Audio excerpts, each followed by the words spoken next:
안녕하세요. 연세대학교 하연서입니다. 오늘 시간 계획에 의하면 제 발표가 4시 40분에 끝나게 돼 있는데 지금이 4시 40분이 한 1분 지나갔습니다. 가능한 한 빠르게 발표를 하도록 하겠습니다. 지금 왼쪽에 저희 공동연구원 명단이 나오고 있고요. 제일 플로어에서 봤을 때 오른쪽에 다 앉아 계십니다. 시간 관계상 한 분 한 분 소개는 생략하도록 하겠습니다. 오늘 발표드릴 내용의 목차입니다. 이것도 그냥 눈으로 확인하시고 넘어가겠습니다. 연구의 목적은 조금 전에 연구재단에서 제 소개하면서 말씀을 주셨습니다. 그래서 전공자율 선택지를 어떻게 안착시키고 교육의 질을 높일 수 있겠느냐를 연구하는 게 저희 연구의 목적이었습니다. 주요 연구 내용입니다. 그래서 국내 대학 현황 분석하고 해외 사례도 저희가 분석을 했습니다. 대학 혁신 지원 사업 성과 보고서도 저희가 분석을 했고요. 마지막으로 정착 방안, 특히 체크리스트 형태로 저희가 만들었는데 가장 아마 오늘 발표에서 중요한 부분이 아닐까 그렇게 생각을 합니다. 여러분들 아마 제가 연구 책임자로 돼 있는 이 설문조사를 받아보셨을 텐데 문항이 대단히 많았습니다. 근데 많이들 협조해 주셔서 저희가 현황을 분석하는 데 큰 도움이 되었고요. 슬라이드 다 만들면 한 70페이지 정도 나왔는데 굉장히 줄여서 오늘 몇 개만 보여드리겠습니다. 우리 1유형하고 2유형으로 나누고 있는데 올해 현재 유형일의 평균이 12.85% 그렇게 나와 있습니다. 그래서 10에서 15% 하는 학교 비율이 한 22% 이렇게 나와 있습니다. 두 번째, 유형일에서 복수전공을 의무화하냐 질문을 했더니 약 8할 정도는 의무화하지는 않고 20% 정도만 유형 1에서 복수 전공을 의무화하고 있는 걸로 답변을 했습니다. 유형 2의 인원 분포에 대해서 이제 관심이 많을 텐데요. 평균이 19.82%였습니다. 0에서 10%가 제일 많았고 아주 고르게 분포가 돼 있었는데 교육부에서 기대하는 15% 이상의 학교들이 전체 한 4분의 3 정도는 일단 차지하고 있는데 내년부터는 더 늘어나지 않을까 그렇게 예측을 합니다. 유형 2에서 전공 선택을 어떻게 허용하느냐 봤더니 41.3%에 해당하는 학교가 학과 정원의 150% 내에서 허용한다 이렇게 답변을 하고 있습니다. 무제한 허용한다는 학교는 약 17%고 단과대 범위에서는 전체를 허용한다가 21.74% 이렇게 나타났었습니다. 유형이 전공 선택의 기준이 뭐냐 이렇게 질문했을 때 34%가 성적에 따라서 학생을 배정한다. 희망에 따라서 자유선택하도록 한다가 27%, 아카데믹 어드바이저 상담 등이 필요하다고 답변한 게 약 16% 이렇게 나타났습니다. 유형 2의 복수전공을 의무화하느냐에 대해서도 유형 1과 마찬가지로 거의 80% 정도가 의무화하지 않은 걸로 그렇게 답하고 있습니다. 유형 1하고 유형 2의 모집 인원을 다 합쳤을 때 전국 평균은 31.1% 이렇게 나타나고 있어서 교육부가 권고하고 있는 것보다 약간 높게 그렇게 나타났습니다. 전공 선택 학기를 질문을 했더니 1학년 2학기에 한다가 83%로 압도적으로 많았고요. 2학년 1학기에 한다가 10% 이렇게 나타났고 학년이 올라가면서 자유롭게 선택할 수 있도록 한다 이런 학교도 한 6% 정도 이렇게 나타났습니다. 이게 저희 설문조사 아주 간략하게 보고드리는 내용이고요. 국내 우수 사례는 앞에 4개 학교가 발표를 했고 성과 포럼을 2번이나 했기 때문에 이거는 그냥 눈으로 확인하시는 걸로 이렇게 제가 보여드리면서 넘어가겠습니다. 저희 일단 학생 지원 및 관리에 있어서는 학생 요구 바탕에서 전공 탐색 지원을 강화하는 거, 신입생 대학생활 적응 및 역량 강화를 위한 프로그램 개발하는 거, 진로 탐색을 촉진하는 거 이런 걸로 한성대학이 우수 사례로 저희가 선정을 했고요. 교육과정 및 수업 혁신에서는 국립 순천대학교에서 특화 분야별 맞춤형 전공 능력 기반 교육 체계를 도입한다. 그래서 무학년, 무학기, 무교재 유연한 학세 제도를 운영 중이다. 졸업 자격 인증제, 다학기제를 실시하고 전공 최저 이수학점 하향 조정을 한다. 이런 내용들이 포함되어 있었습니다. 기반 구축 및 학내 논의 체계에서는 가톨릭 대학교를 저희가 선정을 했는데 사실 가톨릭 대학은 첫 번째 성과 포럼에 나와서 사례 발표를 해주셨습니다. 그래서 이건 그냥 눈으로 확인하시는 걸로 넘어가도록 하겠습니다.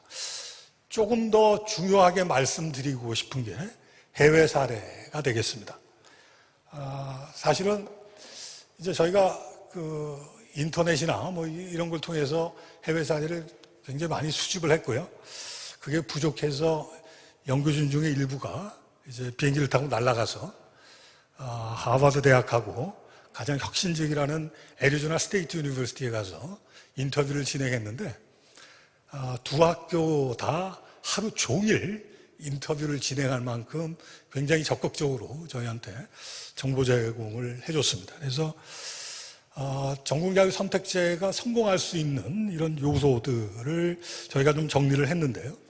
가장 중요한 게 전공 탐색을 돕기 위한 충분한 지원과 기회를 제공하는 게 필요하겠다. 그래서 전공 분야하고 부전공 이런 데 대한 상세한 이수 편람이 제공이 되고 있었고 촘촘한 학사 지도 체계, 아카데믹 어드바이징 시스템이 구축되어 있었다. 그 다음에 이제 교내 박람회, 전공 소개 행사, 신입생 세미나 이런 것들을 아주 활발하게 진행하고 있었다. 그 다음에 이제 전담 조직이 있었고 전문적인 아카데믹 어드바이저가 배치되고 활동하고 있었다. 그 다음에 학업, 생활, 진로 지도 및 경력 개발 이 전체 프로세스에 대해서 깊이 있게 분석하고 진단하고 이런 활동들이 진행되고 있다. 그 다음에 이제 다양한 비교과 활동을 통해서 충분히 경험할 수 있도록 유도하고 있다. 이렇게 말씀드리고 있고요. 그 다음에 이제 우리 지금 아카데믹 어드바이저 서울대도 센터를 만들었고 연대가 지금 24년째 학부대학에서 아카데믹 어드바이저 제도를 운영을 하고 있고 사실은 25년 전에 제가 연대 최초 아카데믹 어드바이저 제도를 설계하고 인터뷰를 했었는데 아직까지도 아쉬운 게 뭐냐 하면 전담 조직하고 학사 단위하고의 긴밀한 협조 체계입니다. 학과하고 아주 긴밀하게 협조를 해야 되는데 아카데믹 어드바이저하고 학과하고 별도로 노는 경우들이 아직까지도 꽤 있습니다. 이 문제를 어떻게 극복할 것인가 하는 거고요. 그 다음에 이제 전공자격 선택제가 성공한 미국 대학에 있어서 굉장히 중요한 저희 발견은 교수의 소속 단위가 디파트먼트고 학생의 소속 단위는 학교일 뿐이다. 학생의 소속 단위가 디파트먼트가 아니다. 디파트먼트는 본질적으로 교수의 소속 단위다. 라는 게 전공자격 선택제를 끌고 가기 위한 가장 중요한 요건이었다. 그 다음에 이제 전공자격 선택제의 핵심은 뭐니 해도 liberal arts education이다. 자유학예 교육이 기반에 깔리지 않는 전공자격 선택제는 사실은 사상 누각에 불과하다. 이렇게 이야기해도 크게 틀리지는 않을 것 같습니다.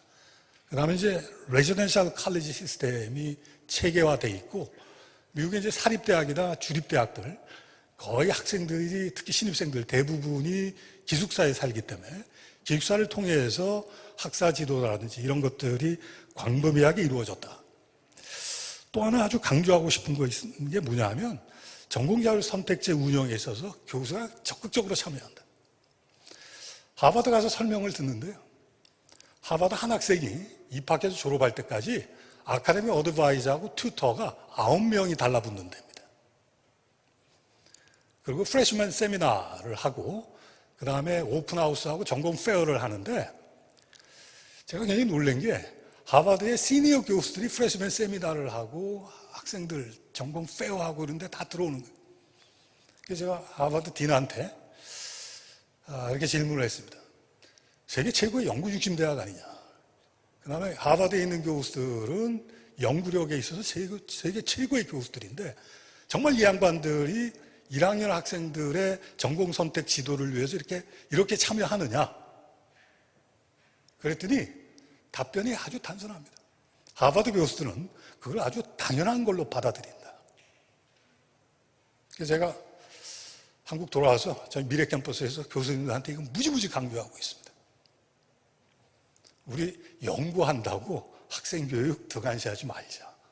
하버드 갔더니 세계 최고의 교수들이 학부 교육하는데 그렇게 적극적으로 참여하고 있더라. 이게 제가 미국 가서 배운 가장 중요한 그 교훈 중에 하나입니다. 그 다음에 이제 학생들의 수준에 따른 맞춤형 교육을 제공하고 있다는 것.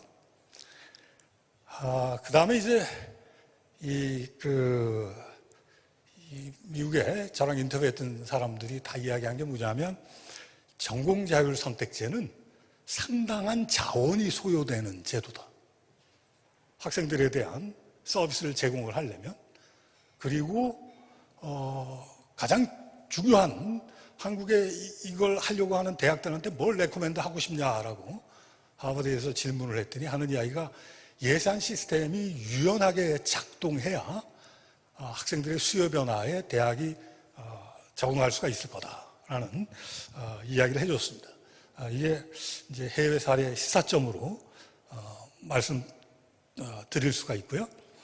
그래서 이제 그 국내 현황 조사, 해외 사례 분석 뭐 이런 걸 통해서 저희가 전공자율 선택제를 정착시켜야 하려면 이런 정도는 좀 해야 되지 않겠는가라는 체크리스트를 한번 만들어 봤습니다. 그래서 첫 번째 전공 탐색과 전공 선택 지원 체계에 있어서 첫 번째가 전문성 있는 학사 지도 체계가 구축되어 있는가. 그래서 아카데믹 어드바이징 시스템이 구축되어 있는가라는 이야기죠. 그래서 이 제대로 된 규정이 아카데믹 어드바이징 체계에 대해서 마련되어 있는가, 전문 인력이 배치되어 있는가, 그 다음에 전문 인력에 대한 교육 프로그램이 마련되어 있는가.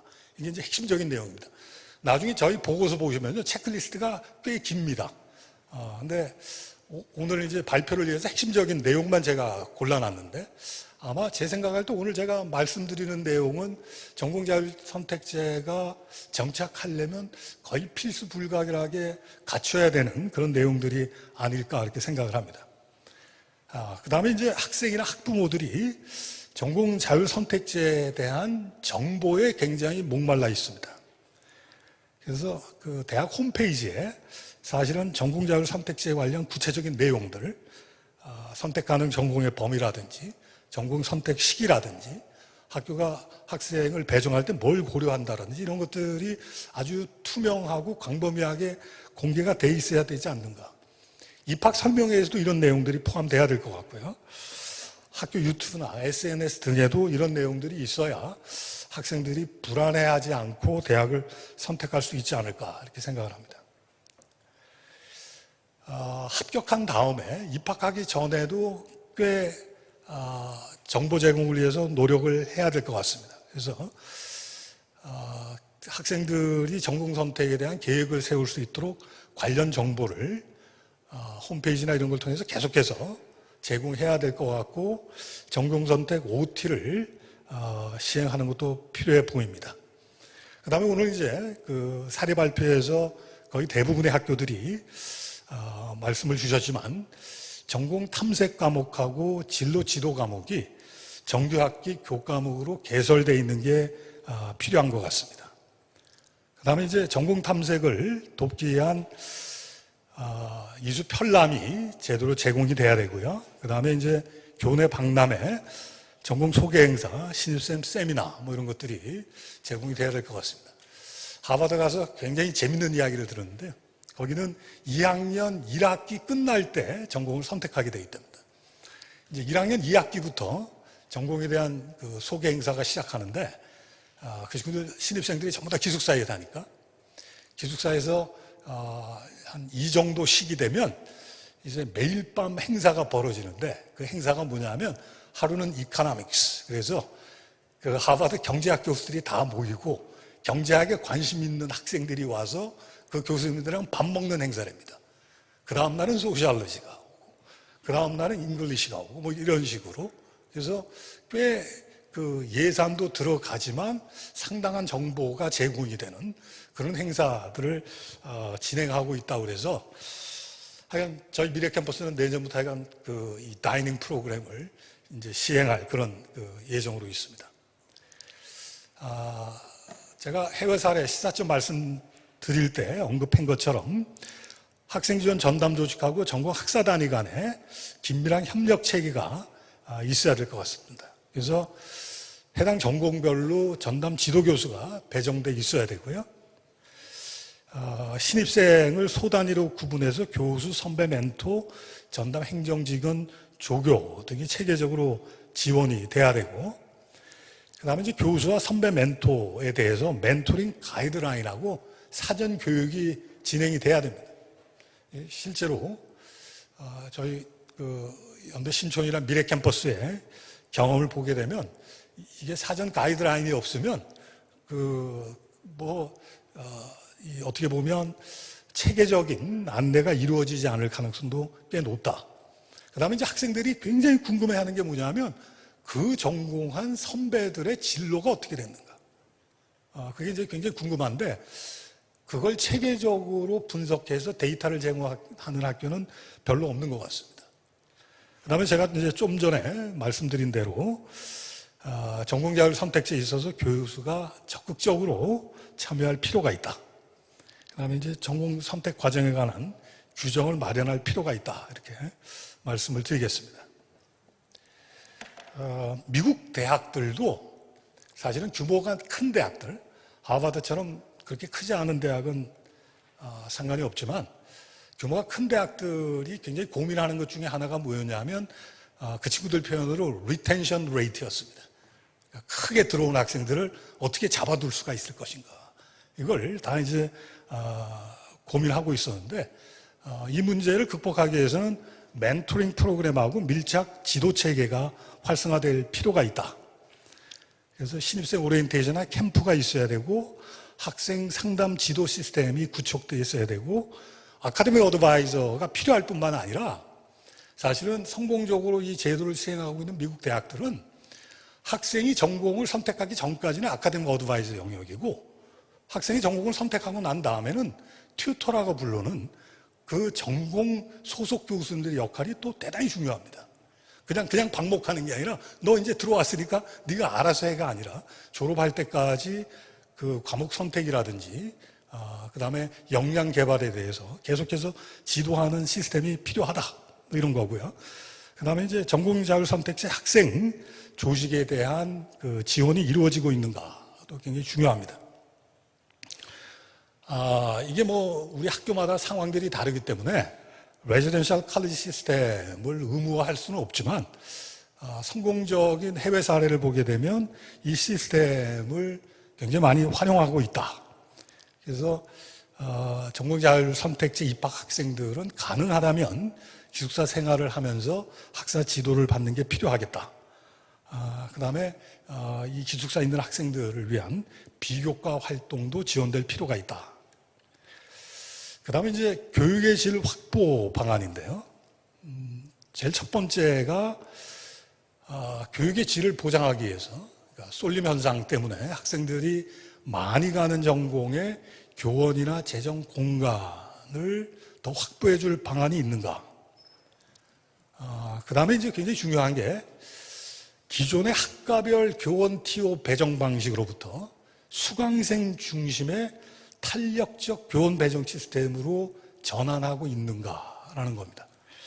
사실은 제가 미래캠퍼스에 가서 제일 처음 선언했던 게 앞으로 교수 TO는 기존의 학과 중심으로 배정하지 않고 그 학과에서 개설한 과목의 수강생 중심으로 TO를 배정하겠다. 그랬더니 제일 좋아하는 분들이 기초학문 분야 교수들입니다. 교양 과목 개설하시는 분들. 그래서 제가 거기 한마디 더 했습니다. 강사가 하는 과목은 계산해서 빼겠다. 교훈을 더 받고 싶으면 기존 교수님들이 더 헌신적으로 들어가십시오. 그래서 교수님들이 힘들면 TO 더 배정해 드리겠습니다. 라고 말씀드렸는데 아마 이런 류의 이제 조정은 좀 필요하지 않을까라는 생각입니다. 전공 간 교과목 제2의 교원도 중요하지만 제2 교원만큼 필요한 게 뭐냐 하면 교과목의 크로스 리스팅이 꽤 이제 중요합니다. 하나 예를 들면 우리나라 대학에 한 50개 전공이 있으면 서로 다른 통계학이 한 30개는 열리거든요. 근데 그 내용 들여다보면 그 통계학이 그 통계학입니다. 그래서 이런 것들을 어떻게 크로스 리스팅해서 사실은 이런 자원들을 아끼면서 학생들이 원하는 쪽으로 더 배정해 줄 수 있는가 이런 것들도 고민해 볼 필요가 있고요. 그 다음에 이제 학생들의 수강 패턴 분석에 기초해서 시간표 설정이 이루어질 필요가 있다 이렇게 말씀드리겠습니다. 그 다음에 이제 유연한 학사제도 운영을 위한 규정이 당연히 마련돼 있어야 되고요. 그 다음에 이제 이 문이과 통합으로 뽑든지 뭐 이과, 문과 구분해서 뽑더라도 학생들한테 선택의 자유를 부여하게 되면 이제 생겨나는 문제가 기초학력이 모자라서 못 가르치겠다. 야, 참 심각한 문제다라고는 생각했는데 세계 가장 똑똑한 애들이 들어가는 하버드가 입학이 결정되고 나면 모든 학생에 대해서 플레이스먼트 테스트를 치르고 수준별 학급을 편성하더라고요. 우리한테 주는 식사쯤은 엄청나게 큰 거죠. 그래서 아마 이런 차원의 노력은 좀 필요하지 않겠는가라는 거고요.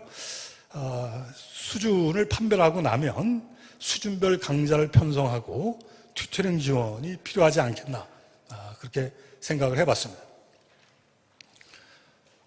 제가 중간쯤 말씀드린 게 사실 전공자의 선택지의 핵심을 이루는 것은 리버럴 아트 에듀케이션이다 이렇게 이제 말씀을 드렸는데요. 그래서 사실은 이 리버럴 아트 에듀케이션이 전공자의 선택지의 기반을 형성하고 있는가라는 게 가장 핵심적인 질문일 것 같습니다. 그 다음에 이제 교양교육을 통해서 학생들이 전공과 진로 설정을 위한 도움을 얻고 있는가, 그리고 교양 기초교육에 필요한 재정과 시설이 제대로 지원되고 있는가, 그 다음에 연구와 교육 역량 증진을 위한 적절한 지원이 이루어지고 있는가. 사실 한국 대학에서 이때까지 교양교육이라는 건 거의 나머지 개념이죠.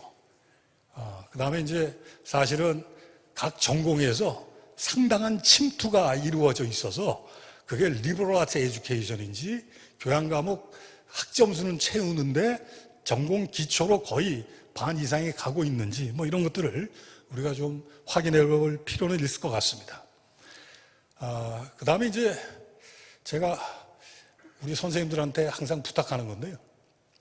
뭐 여러분들 잘 아시겠지만 하버드 마이클 샌델의 정의란 무엇인가 그 책의 내용이 하버드 학생들 철학 개론 강의한 내용을 정리한 거라고 그러잖아요. 제가 그걸 알고 그 책을 읽고 마이클 샌델 나와서 수업하는 걸 보고 너무나 감동적이어서 제가 저희 학부 연대 나온 직원들한테 물어봤습니다. 젊은 직원들한테 철학 어떻게 배워? 그랬더니 아직도 플라톤이 뭐라고 이야기했고 아리스토텔레스가 뭐라고 이야기했다고 그럽니다. 그래서 제가 우리 학교 선생님들한테 하는 게 이런 식의 그 교양 과목은 이제는 학생들한테 어필할 수가 없다. 교수법 정말 바꿔야 된다. 학생들 창의성, 비판적 사고력이라면 거기에 걸맞는 기초 과목으로 개편돼야 되는 거 아닌가. 이런 이제 말씀을 드리고 있는데요. 사실은 이런 데 대한 노력이 형식적으로 이루어지는 게 아니라 정말 실질적으로 이루어져야 되지 않는가. 그래서 이걸 위해서는 교수와 강사를 위한 역량 개발을 위해서 세미나나 워크숍이 지속적으로 이루어지고 이 피드백 시스템이 갖춰줘야 되지 않는가. 그렇게 생각을 해봤습니다. 그 다음에 이제 학문의 다양성이 보장될 필요가 있는데요. 사실은 기초학문 분야에 대해서는 과목 개설의 최소 정원을 학교별로 낮추는 노력이 필요할 것 같습니다. 이거는 이제 학교 본부에서 기초학문을 지원하는 거고요. 또 하나는 기초학문의 적실성 제고를 위한 노력이 필요하다. 제가 이제 하버드 가서 질문한 게 여기 인문학이라든지 이 기초학문에 대해서 어떻게 되고 있냐. 그랬더니 하버드 답변이 우리도 굉장히 고민 중이다. 근데 우리는 등록금이 비싸기 때문에 거기 교수 전혀 안 줄이고 과목 전혀 안 줄인다. 돈이 많은 학교니까. 근데 거기 덧붙여서 답변이 뭐였냐 하면 인문학, 기초학문 하는 선생님들한테 렐리번스하고 리스트럭처링을 계속해서 강조하고 있다. 그래서 사회 수요에 맞는 인문학으로 재구조화가 필요하다는 걸 계속해서 강조하고 있다. 그래서 여기 이제 제가 해놓은 게 뭐냐면 학문의 렐리번스를 높이기 위해서 재구조화가 이루어지고 있는가. 그 다음에 이 렐리번스를 높이기 위해서 다른 전공하고 융합이 이루어지고 있는가. 뭐 이런 내용이고요. 그 다음에 이제 기초학문 분야 학생들에게 장학금하고 연구지원 같은 것들이 좀 특별하게 이루어져서 학생들의 관심을 유도할 필요가 있고 기초학문의 중요성에 대한 안내와 홍보가 지속적으로 이루어질 필요가 있다. 이런 내용입니다. 그래서 이걸 제가 체크리스트 형태로 이렇게 한번 마련을 해봤습니다. 제가 정확하게 2분 줄였습니다. 여기서 제 발표 마치겠습니다. 감사합니다.